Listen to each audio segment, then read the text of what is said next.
Yes, Roman, I understand. I will drive the Dragonfly car, the electric Dragonfly car. I have it. My TFL assignment is to drive this 2014 Mitsubishi i-MiEV across DC.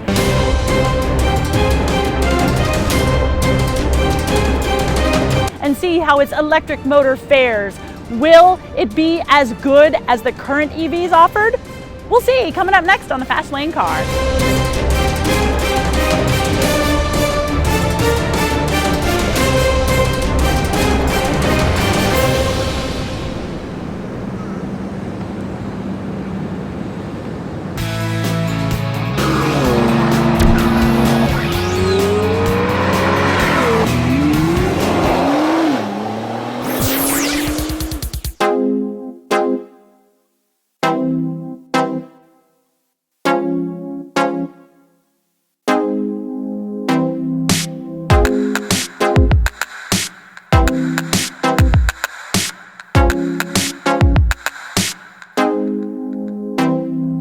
Now, under the hood, Mitsubishi has given us a 49 kilowatt electric motor, and that produces 66 horsepower and 145 pound-feet of torque. Now, power is going to the rear wheels, yay, via a 1-speed automatic transmission. Electric motor, 1 speed, just put it in drive and go.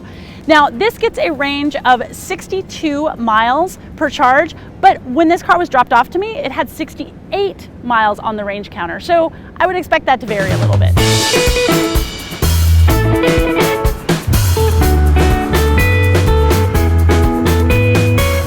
So the i-MiEV has got 3 different driving modes. I've got your regular drive, your eco, and then one that really helps out with your regenerative braking. So we're gonna throw this puppy in eco, and you can really tell when you're in eco mode, there's just no takeoff whatsoever. And now this bus is in the way.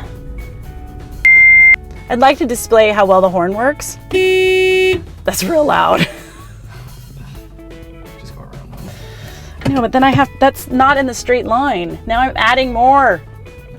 Turn on the slash trims. I just added 15 feet. I have the worst range anxiety ever. Now, if you want to talk about EPA fuel ratings, I mean, yes, this car's got a 62 mile range, but it's got 30 kilowatt hours per 100 mile energy use. So that basically translates to an EPA fuel rating of 112 miles per gallon combined. Now, while I've been in this car, I've noticed that my actual miles are just a bit higher than my range miles. My range does drop a little bit faster than my actual miles, but it's not too bad. But I'm experiencing an incredible amount of range anxiety. I mean, all I can think is I'm not gonna have enough juice to get me home.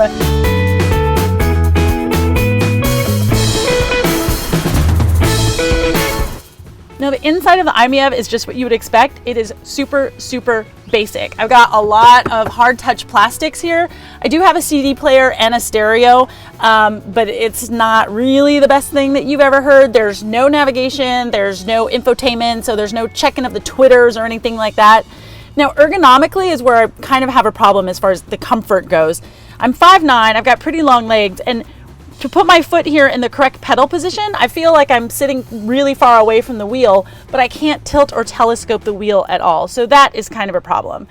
Now, I can get a USB port, but it is optional. But one of the things that I can do is I can take this handy dandy little remote control and I can activate the climate control from outside of the car. So there's no USB port, but I got remote controlled climate.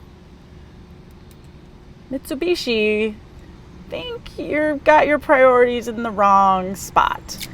But Mitsubishi does seem to be very concerned with the climate control, because in addition to having the remote control here, I've got a pretty good AC system and I also have heated seats.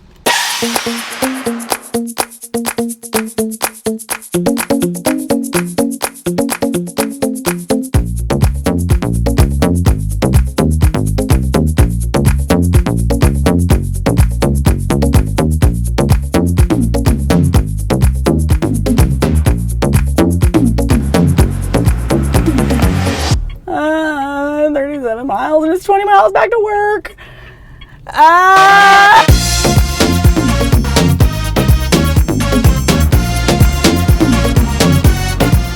So So the sacrifice that you really make in this car is twofold: driving joy and spontaneity. I mean, I was just thinking to myself, you know, maybe I need to go home and pick up blah, blah, blah, whatever it is that I need to pick up.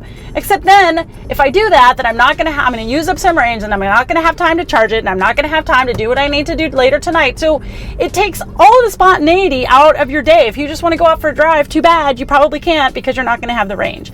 But it also takes so much of the joy out of driving. I mean, you should be excited to get in your car every day. Life is just way too short. And in this car, you just don't have it. I mean, it's too slow off the line. The top speed that I've seen has been like 61 miles an hour. Yes, I have 145 pound-feet of torque, and that's available right at 1 RPM, but it's still, it's just not enough. It's not enough. And you know, the price is very, very affordable, but at the same time, I personally am not willing to sacrifice my spontaneity and my joie de vivre for something that I spend too much time in my car to give up those two things. I'm not willing to do it. Maybe all y'all are, but I'm not willing to do it. Now, if I fold these rear seats down, I've got 50.4 cubic feet of space, but you know, we don't do the laundry basket test like that. We gotta have these seats up. So I've only got 13.2 cubic feet of space. Now, hopefully it's gonna be enough for 2 laundry baskets, but I don't think so.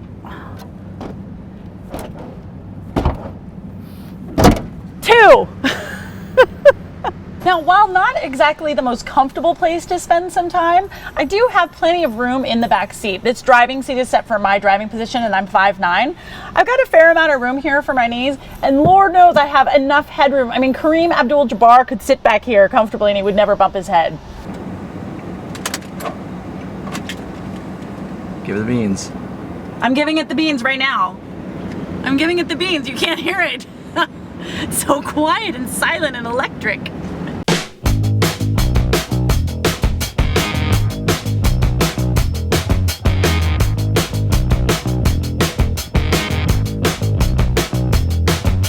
Now, the steering on this car is fine when you're just in the city, but as soon as you get out on the highway, it seems to lose its center very, very quickly, and I felt personally very shaky going at higher speeds. And the suspension, likewise, you know, when you're on smooth roads, it's just fine, but encountering any kind of rough pavement, it can be rather bouncy. All right, so just for fun, hey, Tommy, why don't you put a counter on the screen right here, and we're in eco mode. We're gonna see how fast it's gonna take us to get to 30. 1, 2, 3. Come on! That's 16, 18, 21, 25, 27, 30. Oh, that was not too bad.